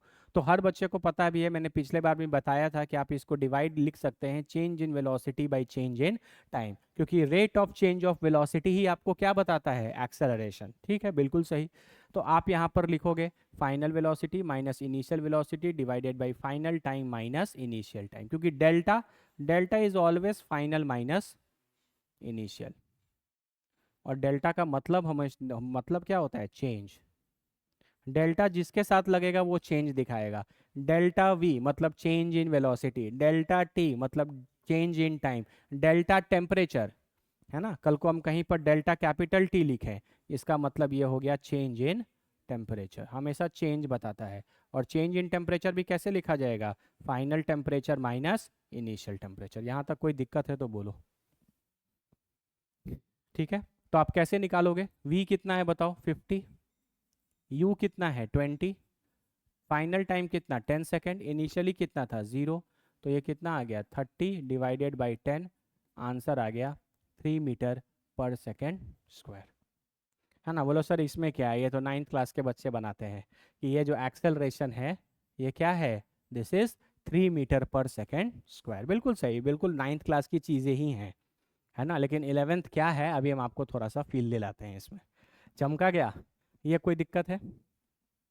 यहाँ पे मैंने दो वर्ड लिखे हैं, एक लिखा है एवरेज और एक लिखा है इंस्टेंटेनियस, ठीक है। यानी अब आप हमको बताइए कि ये 3 मीटर पर सेकेंड स्क्वायर कौन सा एक्सेलरेशन है, एवरेज एक्सेलरेशन है या इंस्टेंटेनियस एक्सेलरेशन है। कमेंट करो जल्दी, कमेंट करो, कमेंट करो।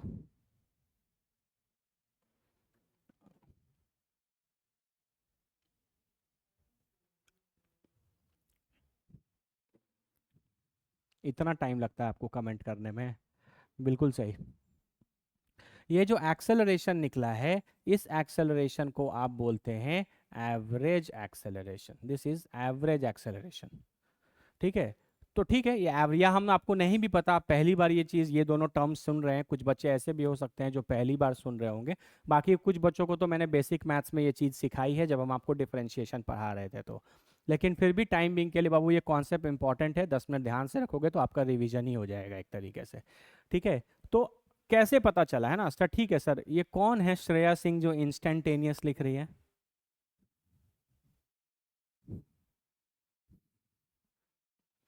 ठीक है, 3 मीटर पर सेकेंड स्क्वायर, ये एक्सेलरेशन कैसा है, एवरेज एक्सेलरेशन। तो ठीक है, कैसे पता चला सर कि आपको एवरेज है ना, हम लोग को कैसे पता चलेगा कि ये आप निकाले हैं ये एवरेज था या इंस्टेंटेनियस। बाबू देखो, हम तुमको एक बहुत बेसिक सा फंडामेंटल बता देते हैं। एवरेज चीज़ें हमेशा ओवर अ टाइम पीरियड होती है, ओवर अ टाइम पीरियड या फिर इंटरवल।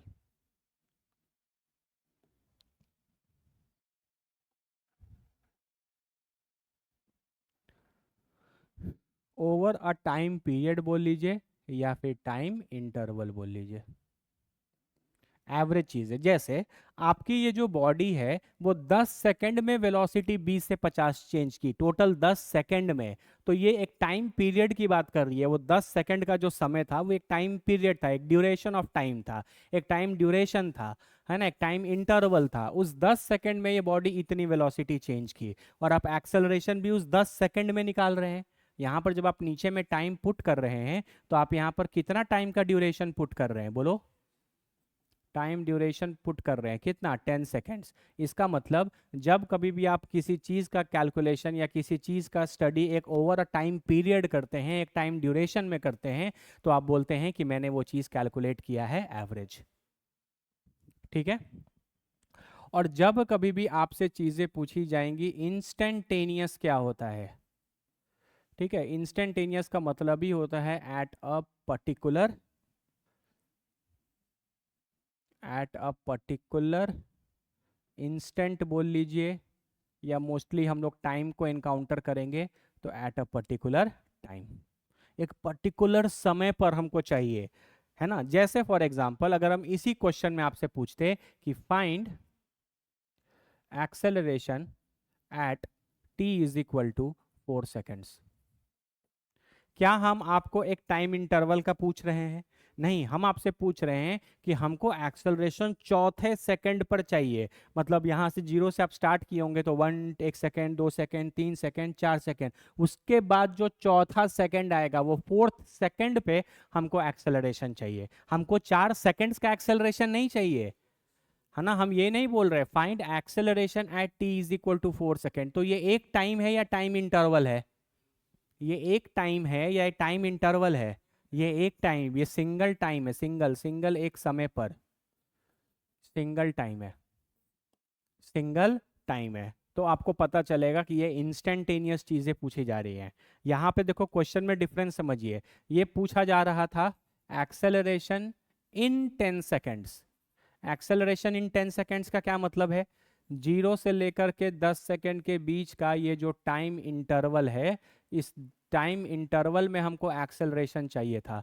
तो चीज़ें कैसे निकलेंगी? एवरेज। और कभी भी आपसे पूछा जाएगा, इसको ऐसे लिखा जाएगा acceleration at T is equal to 4, simple. हमको हमको मतलब ही नहीं है कि तीसरे सेकंड में, चौथे सेकंड में, 9वें सेकंड में, 8वें सेकंड में, 5वें सेकंड में क्या हुआ। हम सिर्फ एक ही टाइम में इंटरेस्टेड है, मतलब चौथे सेकंड में इंटरेस्टेड है। तो इस एक्सेलरेशन को आप बोलोगे इंस्टेंटेनियस एक्सेलरेशन। अरे बोलो ना। तो आज के बाद आप कभी भी कोई क्वेश्चन पढ़ोगे फिजिक्स में, तो फिजिक्स में क्वेश्चन पढ़ते समय आप ये ध्यान देना कि वो आपसे एक इंटरवल की चीज़ें पूछ रही है, एक समय के ड्यूरेशन का चीज़ पूछ रहा है, या एक पर्टिकुलर समय पर या एक पर्टिकुलर इंस्टेंट पे चीज़ें पूछी जा रही हैं। ठीक है। तो पर्टिकुलर इंस्टेंट वाली चीज़ें इंस्टेंटेनियस होता है, इसलिए नाम भी एट अ पर्टिकुलर इंस्टेंट तो रख दिया गया इंस्टेंटेनियस। और इसको आपने क्या बोला? एवरेज। तो जो आप 9th क्लास में पढ़ कर आए हैं दैट इज ऑल एवरेज। ठीक है। जैसे आप यहाँ पर वेलोसिटी भी डिफाइन करते थे, तो क्या लिखते थे?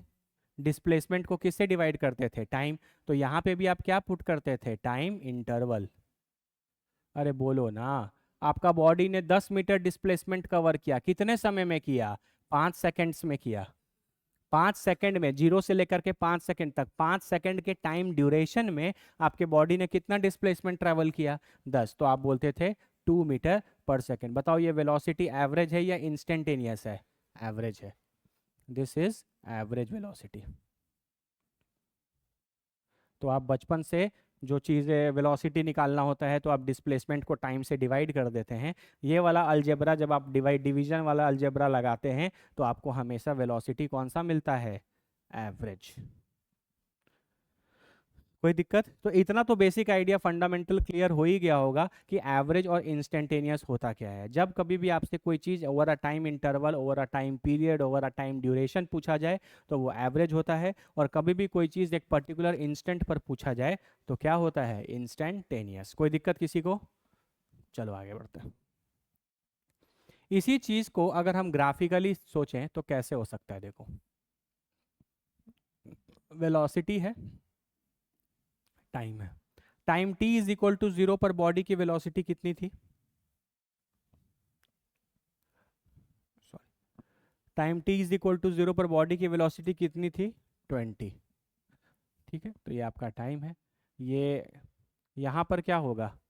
Time t is equal to 0, और यहाँ पर क्या होगा? Time t is equal to 10 second. Time t is equal to 0 पर वेलोसिटी कितना है? तो हम लिख लेते हैं ये वैल्यू कितना है? 20। ग्राफ ग्राफ बना रहे हैं। उसके बाद हम यहाँ पर ऐसा कर सकते हैं, ऐसा। अरे बोलो, ये मान लेते हैं कि मेरा एक ग्राफ है, वेलोसिटी वर्सेस टाइम ग्राफ। इसी चीज़ को ग्राफिकली भी समझना है। तो ये ग्राफ है, ये इसका आपको टेंशन नहीं लेना कि ये ग्राफ कैसे बना। समय आने पर हम आपको ग्राफ भी बहुत डिटेल में पढ़ाएंगे, है ना। टाइम बीइंग के लिए आप मान लीजिए कि ये जो मोशन था, ये मोशन क्या बता रहा था कि वेलोसिटी समय के साथ कैसे चेंज हो रहा है, उसका मैंने यहाँ पर ग्राफ दिया भाई, या क्वेश्चन में ग्राफ बना हुआ है। कोई दिक्कत? Time t is equal to 10 पे वेलोसिटी कितनी हो गई?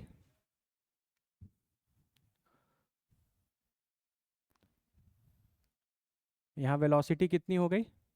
50। तो ये हो गई 50, और ये कितना था?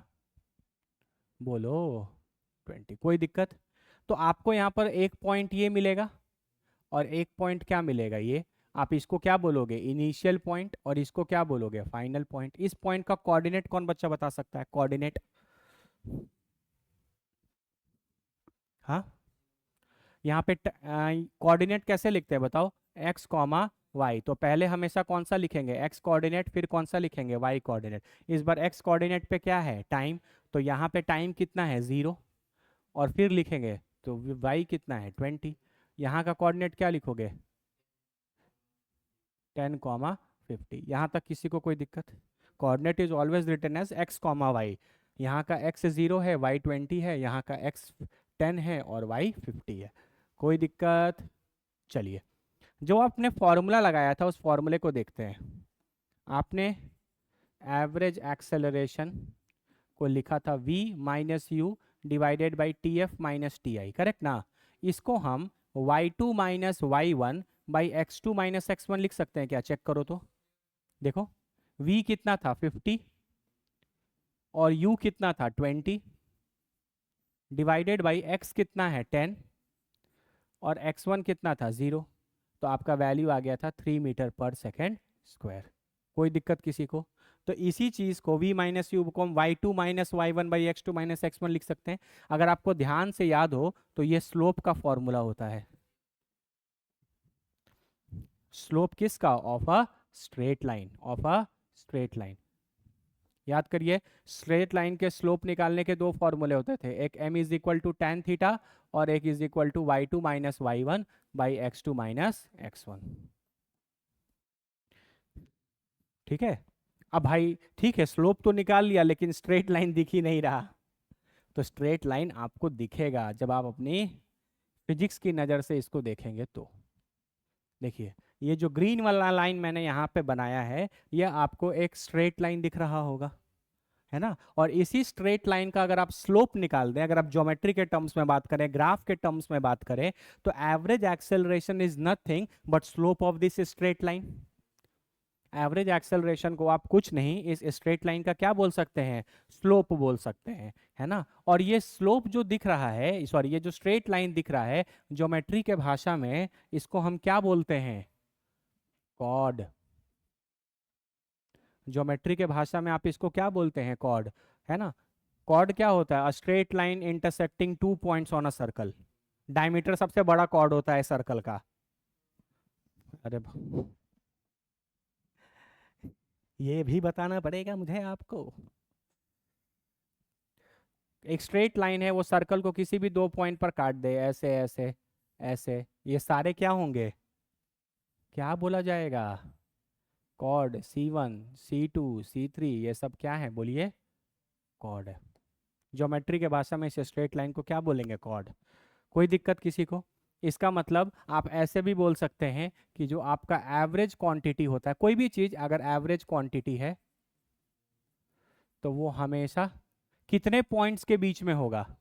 यहाँ पे देखो, फाइनल माइनस इनिशियल, फाइनल और इनिशियल दो पॉइंट तो बनाने पड़ेंगे ना। अगर आप ध्यान से देखो, आप लिखते हो फाइनल माइनस इनिशियल, तो फाइनल माइनस इनिशियल मतलब आपके पास दो पॉइंट होने चाहिए, एक इनिशियल पॉइंट और एक फाइनल पॉइंट। तो एवरेज क्वांटिटी के लिए हमेशा कितने पॉइंट्स चाहिए होंगे? दो पॉइंट्स। एक को आप क्या बोलते हो, इनिशियल, और दूसरे को क्या बोलते हो, final. Initial and final 2 point होने चाहिए। उन दोनों पॉइंट को ज्वाइन करता हुआ आप एक क्या ड्रॉ करेंगे, स्ट्रेट लाइन। एक स्ट्रेट लाइन ज्वाइन करेंगे जिसको आप क्या बोलेंगे, कॉर्ड, जो ज्योमेट्रिकली क्या रिप्रेजेंट करेगा, कॉर्ड। और बेसिकली आप इस कॉर्ड का क्या निकाल रहे हो, स्लोप।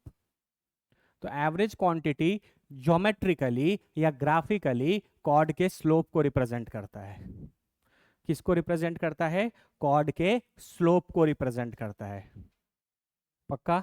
इसका मतलब आज के बाद आपको कभी भी ये बात दिख जाए क्वेश्चन में कि हाँ यहां पर जो चीज निकालना है वो एक पर्टिकुलर समय पर नहीं, एक टाइम इंटरवल में निकालना है, तो पहला कॉन्सेप्ट चमकना चाहिए कि टाइम इंटरवल में निकालना है, 5 सेकेंड्स में निकालना है, 10 सेकेंड्स में निकालना है ना। तो यानी कि वो एवरेज है, और एवरेज का मतलब होता है कॉर्ड का स्लोप निकालना।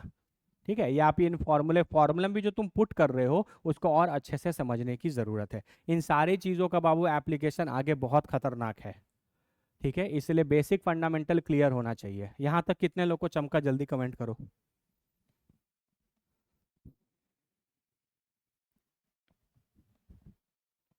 यहां तक कितने लोगों को चमक गया, जल्दी कमेंट करो।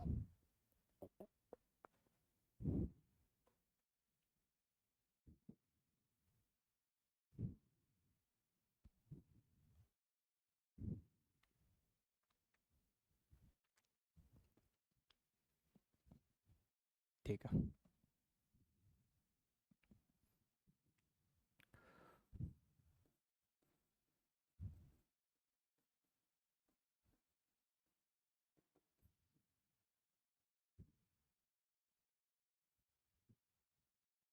अब पढ़ लेते हैं इंस्टेंटेनियस। ठीक है, पढ़ लेते हैं इंस्टेंटेनियस। ठीक है, तो जब आप इंस्टेंटेनियस के बारे में पढ़ेंगे या इसके बारे में आप डिस्कस करना चाहते हैं,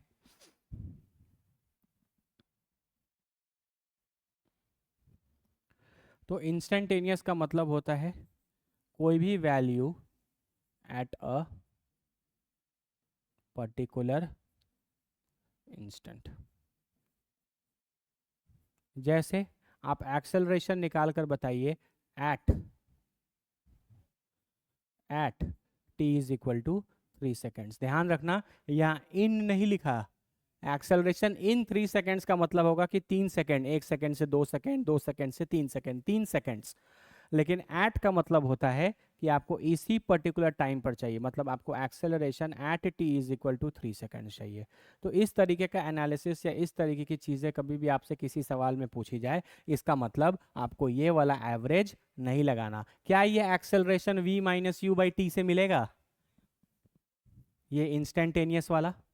क्या हमको acceleration at T is equal to 3 seconds हमको v minus U divided by T final minus T initial से मिलेगा? कभी नहीं मिलेगा, क्योंकि ये फॉर्मूला लगता है सिर्फ और सिर्फ एवरेज के लिए।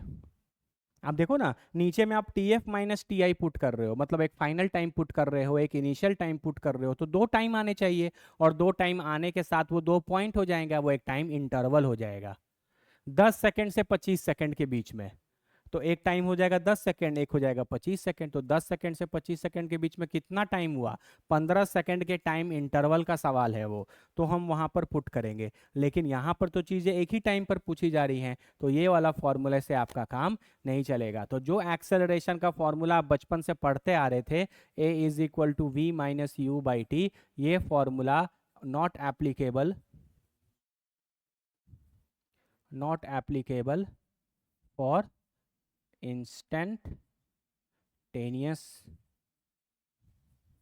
बिहेवियर। बाबू चमका या नहीं चमका, कोई दिक्कत? तो बात आया कि अब कैसे निकालेंगे।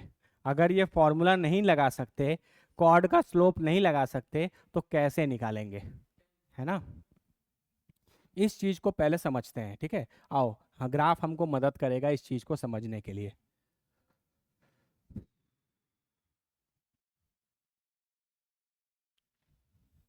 सेम ग्राफ हम लोग बना लेते हैं उसी उसी फिगर के अनुसार। एक्स एक्सिस पर क्या ले ले बाबू, टाइम, यहाँ वेलोसिटी, यहाँ क्या आ जाएगा, time T is equal to 0, यहाँ कहाँ क्या आएगा, time T is equal to 10 seconds. कितना वेलोसिटी था t इज इक्वल टू 0 पर?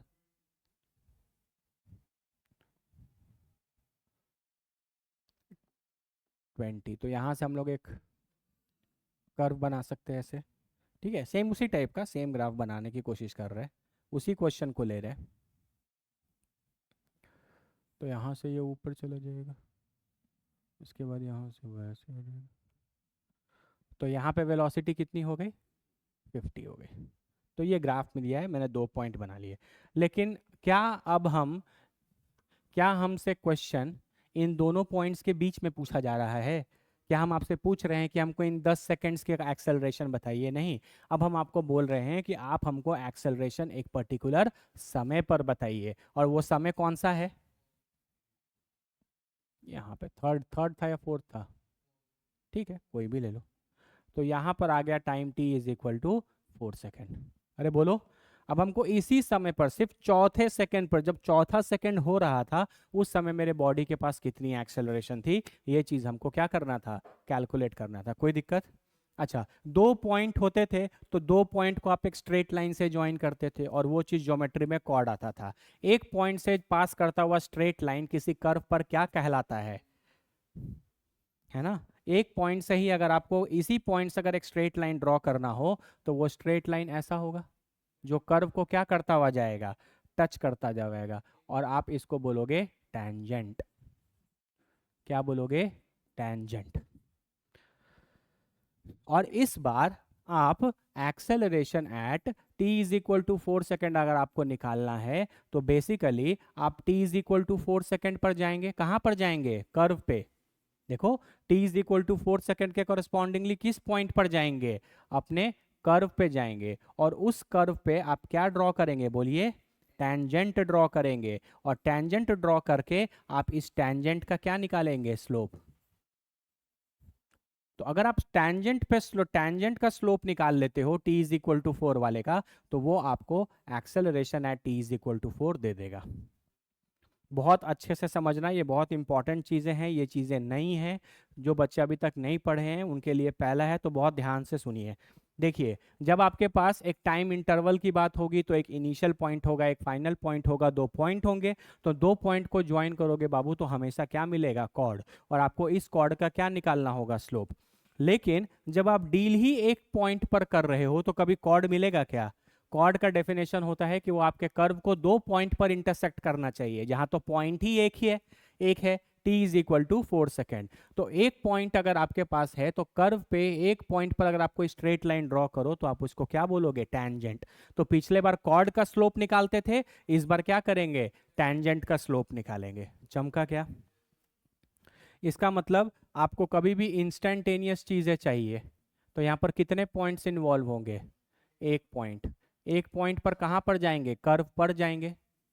अरे जैसे t इज इक्वल टू 4 पर निकालना था, तो इस t इज इक्वल टू 4 के करस्पॉन्डिंगली किस पॉइंट पर आप गए? अपने कर्व पे गए, और वहां पे कर्व पे जाके क्या ड्रॉ करेंगे?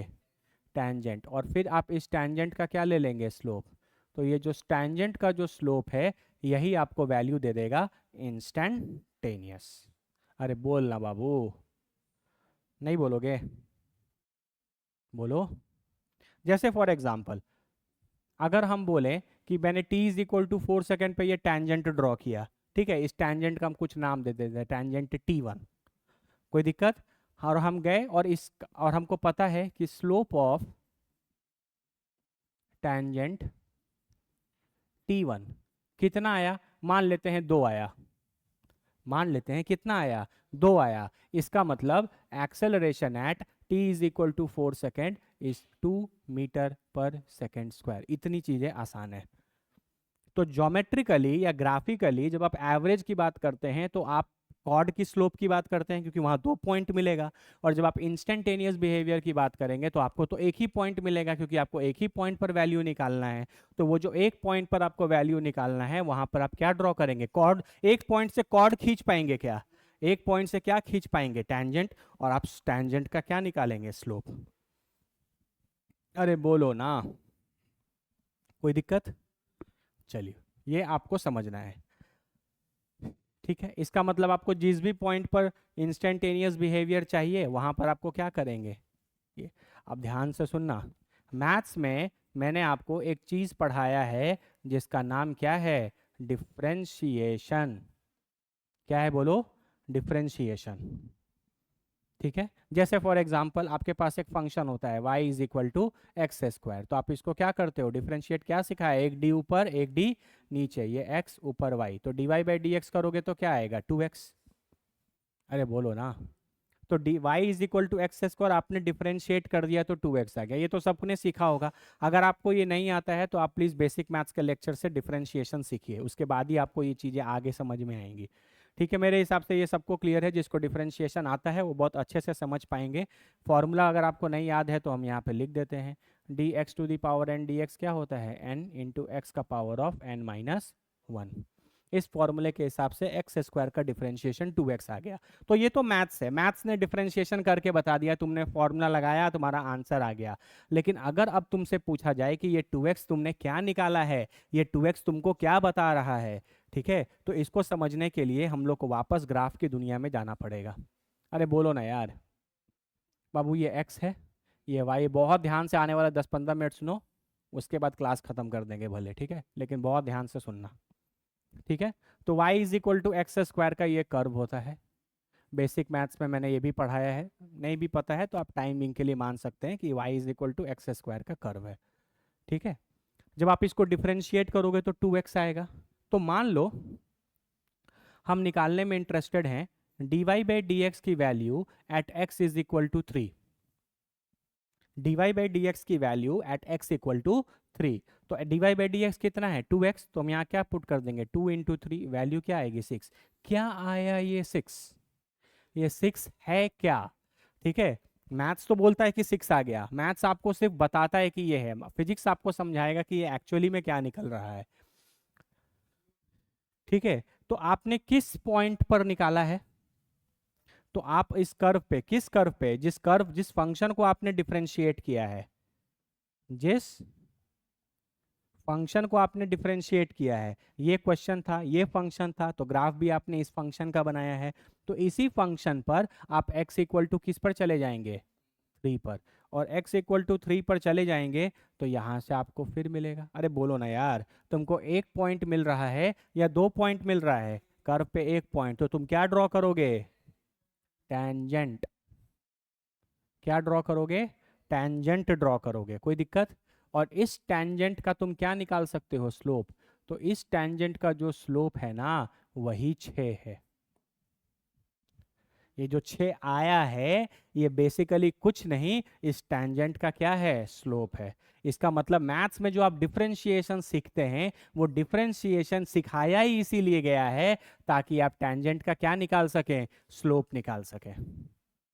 अरे बोलो, जैसे मान लो हम यहाँ पर तुमसे फिर पूछते कि dy by D X at X is equal to 5 बताइए, तो तुम 2x में 2 इंटू 5 इज इक्वल टू क्या कर देते, बोलो 10।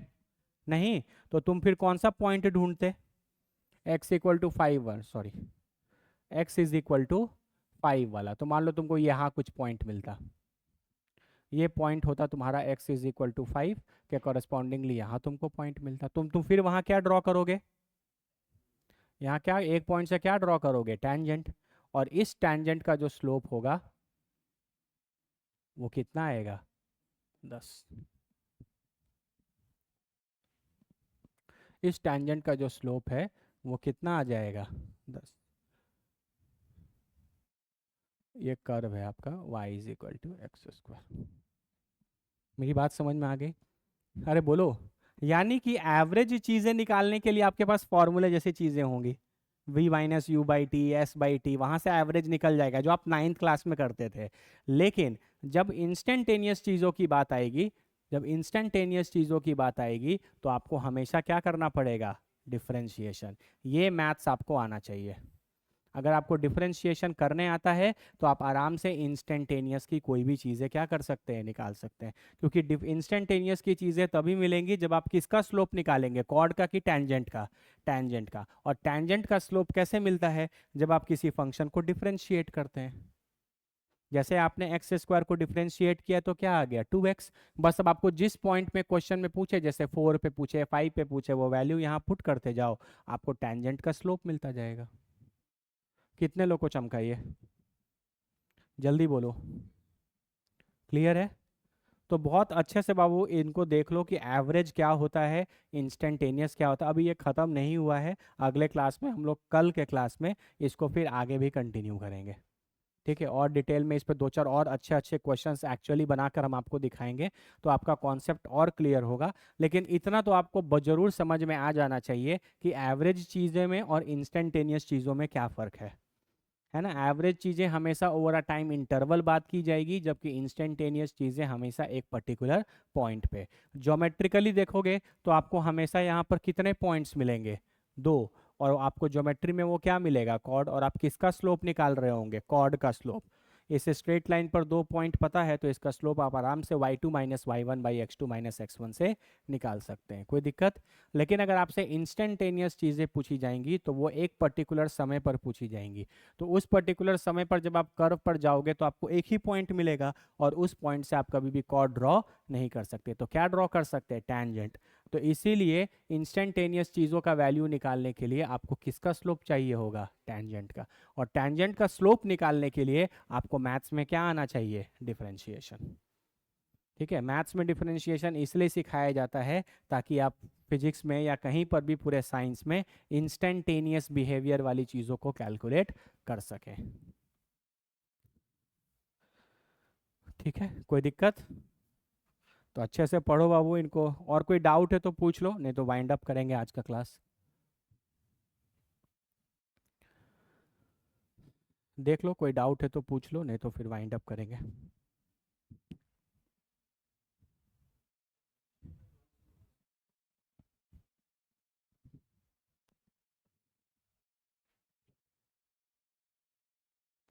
ठीक है, तो चलो पढ़ते रहो अच्छे से। कोई डाउट्स वगैरह है तो पूछो आराम से, कोई दिक्कत नहीं। ठीक है, मिलते हैं नेक्स्ट क्लास में। Thank you.